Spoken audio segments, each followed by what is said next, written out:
नमस्कार। आज हम डिस्कस करेंगे एचपीएसएससी का प्रीवियस पेपर। जो एचपीएसएससी का प्रीवियस पेपर है इसका हम जीके का सेक्शन जो है वो डिस्कस करेंगे। पिछले कल हमने एचपी जीके का सेक्शन जो था वो डिस्कस किया था। आज हम कुछ इंपॉर्टेंट क्वेश्चंस देखेंगे इंडिया जीके के, ताकि आपको जो है आपके आने वाले एग्जाम्स में हेल्प मिल सके। तो क्वेश्चन नंबर 10 से स्टार्ट करेंगे। देखो, आपको पता है जो आपने एनालिसिस हमने किया था, आपने देखी होगी वीडियो, कि कितने किस सेक्शन से कितने क्वेश्चन पूछे जा रहे हैं। तो हिस्ट्री और एचपी जीके को बराबर की वेटेज दी जा रही है, तो हमें एचपी जीके के साथ साथ हिस्ट्री पर ज़्यादा फोकस करने की जरूरत है और बाकी सेक्शंस को भी ज़रूर देखेंगे। बोलते हैं the capital of Surasena Mahajanapada was at which place. तो ये जो सूरसेन महाजनपद था इसकी राजधानी कहाँ पर है या फिर कहाँ पर थी। तो ये जो सूरसेन महाजनपद था इसकी राजधानी मथुरा में थी। ऑप्शन बी जो है वो सही आंसर है।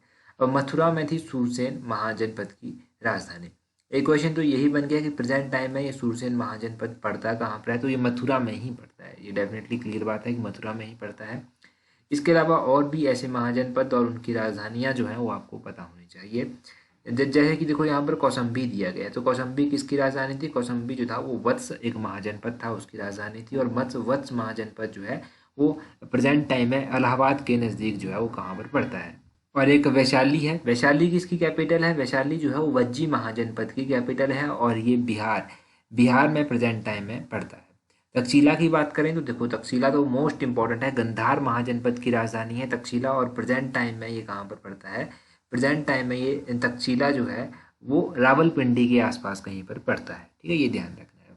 क्वेश्चन नंबर 11 में पूछते हैं the fourth Buddhist council took place during the royal patronage of which of the following. तो ये निम्नलिखित में से किस राजसी संरक्षण में चौथी बौद्ध संगीति को जो हुई थी। अगर देखो, बौद्ध संगीतियों की बात करें तो लास्ट टाइम भी हमने रिवाइज किया था, एक बार फिर से रिवाइज कर लेते हैं। ये क्वेश्चन आपका कभी गलत होगा ही नहीं। फिर देखो, चार बौद्ध संगीतियाँ हुई थी। जो चौथे नंबर की थी वो कनिष्क के कार्यकाल के दौरान हुई थी। ऑप्शन डी सही आंसर है। और कहाँ पर हुई थी?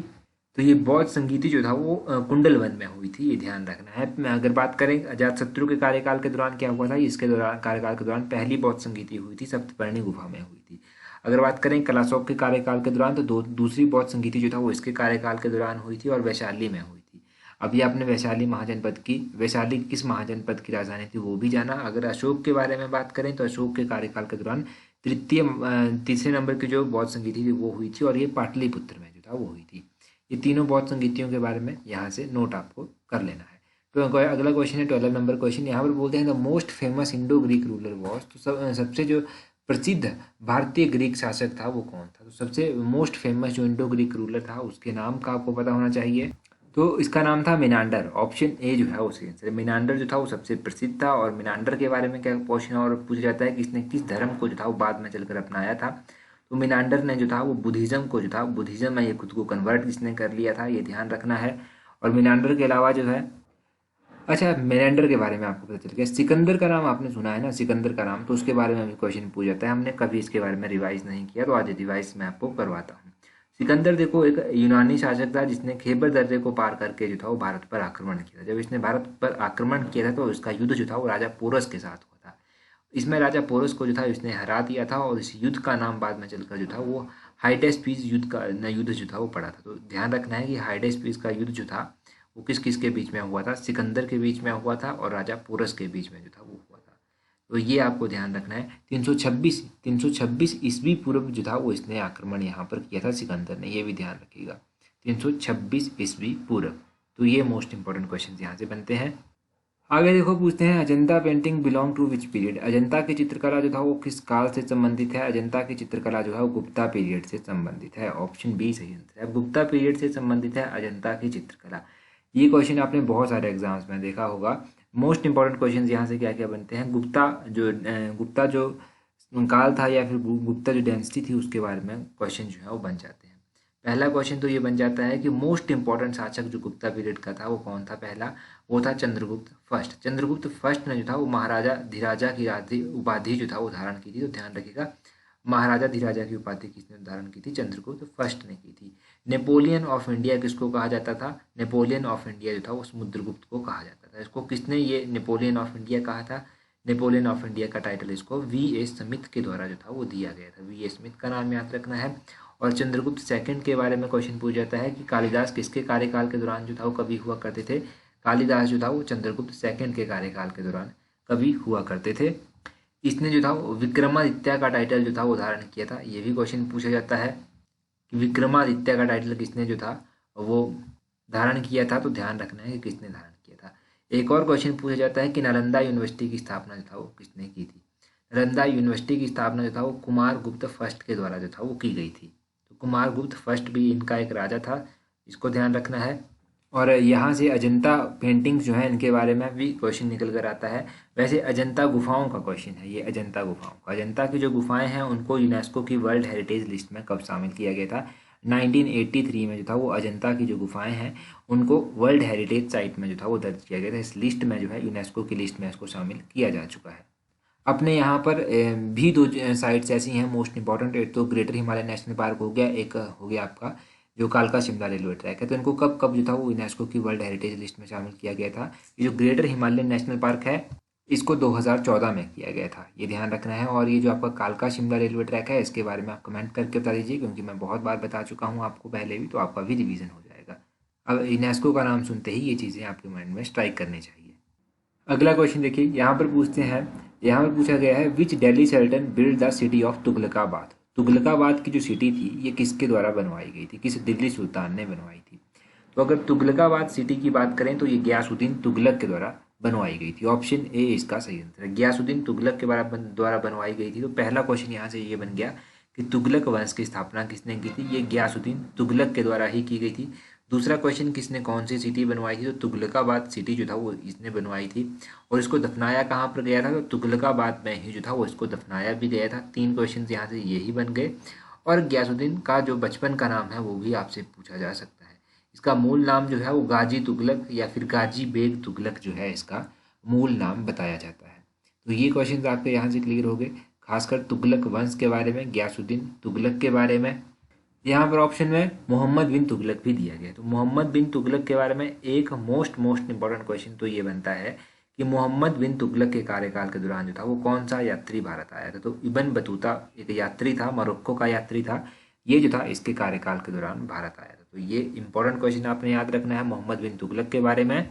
अभी अगला क्वेश्चन देखते हैं यहाँ पर क्या पूछा गया है। तो 64 क्वेश्चन में पूछा गया है which was not among the 9 James of Akbar's court. तो अकबर के कार्यकाल के दौरान जो था वो 9 रत्न हुआ करते जिनको नव रत्न भी कहते थे। ये नव रत्न कौन कौन थे, इनमें से आपको हर एक का नाम जो है वो याद होना चाहिए। इनमें देखो तानसेन तो आते थे, बिल्कुल सही बात है। टोडर मल भी आते थे, बिल्कुल सही बात है। क्या अमीर खुसरो आते थे, तो अगर अमीर खुसरो की बात करें तो ये जो अमीर खुसरो थे ये इनके कार्यकाल के दौरान नहीं आते थे। अगर अमीर खुसरो के बारे में मैं आपको थोड़ा सा बताऊं तो अमीर खुसरो जो था वो किसके समकालीन हुआ करते थे, ये अलाउद्दीन खिलजी के समकालीन हुआ करते थे। ऑप्शन सी इसका सही आंसर होगा। और ये जो फ़कीर अजीउद्दीन थे ये जो इनके नवरत्नों में आते थे। अगर अकबर के नवरत्नों की बात की जाए तो अकबर के नवरत्नों में कौन कौन से लोग आते थे।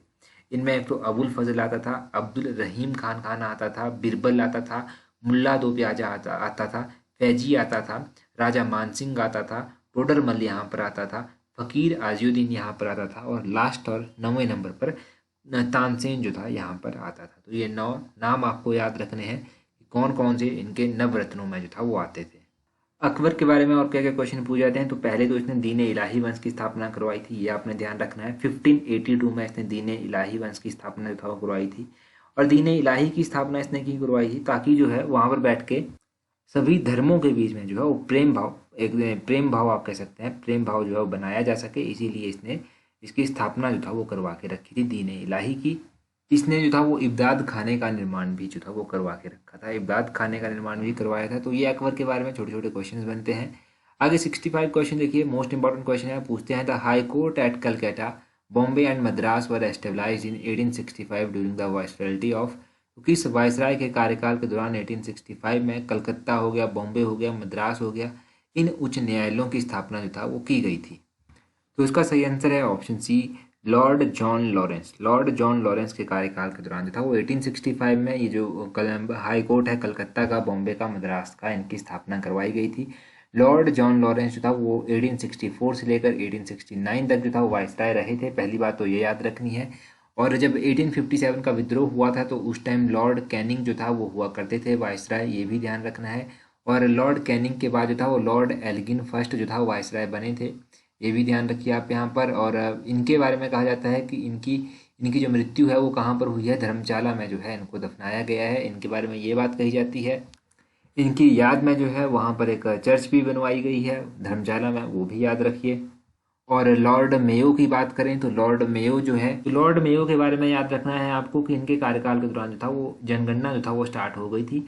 1872 में जो था वो इन्होंने जनगणना करवाई थी, परंतु कंप्लीट नहीं हो पाई थी, वो व्यवस्था जो था वो चल नहीं पाई थी। कंप्लीट जनगणना जो था वो बाद में चलकर 1881 में हुई थी, जिसको पहली बार वास्तविक जनगणना आप कह सकते हैं, जो 1881 में हुई थी। और इस टाइम जो था वो वाइसराय लॉर्ड रिपन हुआ करते थे। लॉर्ड रिपन ने जो था ये जनगणना करवाई थी। रिपन का नाम ध्यान रखना है। तो ये 4 के 4 वाइसराय जो हैं इनके बारे में पता चल गया। अब कुछ भी पूछा जाए यहाँ से तो आप आंसर कर सकते हैं। अगला क्वेश्चन है 66 क्वेश्चन। यहाँ पर पूछते हैं home rule movement was started by the बाल गंगाधर तिलक इन विच ईयर। ये जो होम रूल मूवमेंट थी ये बाल गंगाधर तिलक और एनी बेसेंट के द्वारा जो था वो चलाई गई थी। यहाँ पर बाल गंगाधर तिलक दिया गया है, तो 1916 में जो था वो इन्होंने ये मूवमेंट चलाई थी। 1916 में बाल गंगाधर तिलक ने चलाई थी और 1916 में जो था वो एनी बेसेंट के द्वारा ही चलाई गई थी, परंतु पहले बाल गंगाधर तिलक ने चलाई थी और दूसरे उसके बाद जो था वो एनी बेसेंट ने जो था वो चलाई थी। अगर मैं आपसे पूछूं कि 1916 में और क्या हुआ था, तो 1916 में एक लखनऊ पैक्ट आपने पढ़ा होगा। लखनऊ पैक्ट जो था वो 1916 में हुआ था, ये ध्यान रखिए आप। लखनऊ पैक्ट के बारे में भी पता चल गया, यहाँ से आपको होम रूल लीग मूवमेंट के बारे में पता चल गया। अब ये क्वेश्चन आप मुझे कमेंट करके बताइए कि कामागाटा मारू प्रकरण जो था वो कब हुआ था। कामागाटा मारू ये बताना है आपने कि ये कब हुआ था। बहुत आसान है, कमेंट करके बता दीजिए। टेलीग्राम पर जो है इसका आंसर मैं आपको प्रोवाइड भी करवा दूंगा। तो पहले बता देता हूँ टेलीग्राम पर किस तरह से ज्वाइन करना है, उसके बाद हिंदी इंग्लिश का सेक्शन डिस्कस करते हैं। टेलीग्राम पर ज्वाइन करने के लिए @allexam31 कुछ इस तरह से अपने टेलीग्राम से सर्च करना, आपको हमारा टेलीग्राम चैनल जो है वो मिल जाएगा। 16,000 लोग हमारे साथ जुड़ चुके हैं, तो आप भी जुड़ जाइए ताकि आने वाले एग्जाम्स की हर एक अपडेट जो है आपको भी वहाँ पर मिलती रहे। अभी आप देखिए 79 क्वेश्चन इंग्लिश का क्वेश्चन है। बोलते हैं एंटोनियम ऑफ अकम्प्लिश। तो एंटोनियम बताना है अकम्प्लिश का, शायद ये क्वेश्चन किसी एग्जाम में पूछा गया है। ओपोनेंट जो है इसका एंटोनियम होता है, यानी कि अपोजिट मीनिंग इसका होता है। वन वर्ड सब्स्टिट्यूशन पूछा गया है। बोलते हैं a person who sneaks into a country. तो उस पर्सन के लिए क्या वर्ड यूज़ किया जाता है, उसके लिए इनफिल्ट्रेटर जो है वो यूज़ किया जाता है। इनफिल्ट्रेटर ऑप्शन ए जो है वो सही आंसर है। आगे बोलते हैं फिल इन द ब्लैंक आपको करना है। I am feeling better today. तो आई एम फीलिंग यहाँ पर क्या होगा, I am feeling fairly today. Fairly option C जो है यहाँ पर सही आंसर हो जाएगा। अगला है जी आपके पास ईडियम। बोलते हैं मीनिंग ऑफ ईडियम बताना है आपको। To give up the ghost. तो इस ईडियम के मतलब की बात करें कि इसका क्या मतलब होता है, इसका मतलब होता है टू डाई। टू डाई इसका मतलब होता है, ऑप्शन ए इसका सही आंसर आ जाएगा। इनमें से एक ना एक रिपीट करके आपको देखने को मिलेगा, जैसे कि अभी मिला था संडे के एग्जाम में एक इंग्लिश का क्वेश्चन रिपीट करके देखने को। 83 में क्या बोलते हैं, जलज कौन सा शब्द है। तो जलज कौन सा शब्द है अगर आपसे ये पूछा गया है तो ये एक योग रूढ़ी शब्द जो है वो कहलाएगा। 83 का जो है वो ऑप्शन सी योग रूढ़ी शब्द जो है वो सही आंसर हो जाएगा। 84 में बोलते हैं प्रातः काल में उपसर्ग है। तो प्रातः काल में आपको उपसर्ग बताना है कि कौन सा उपसर्ग है। इसमें प्रातः जो है वो उपसर्ग आता है। 84 का ऑप्शन सी सही आंसर हो जाएगा, प्रातः। और उसी तरह पूछा गया है 85 में खाल खींचकर भूसा भरना।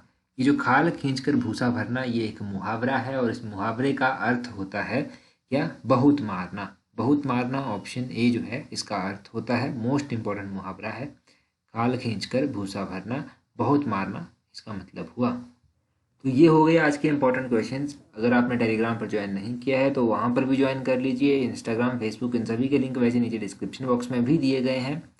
तो आज की वीडियो में इतना ही काफ़ी है। So that's all for today. Thank you very much for watching and listening it very patiently.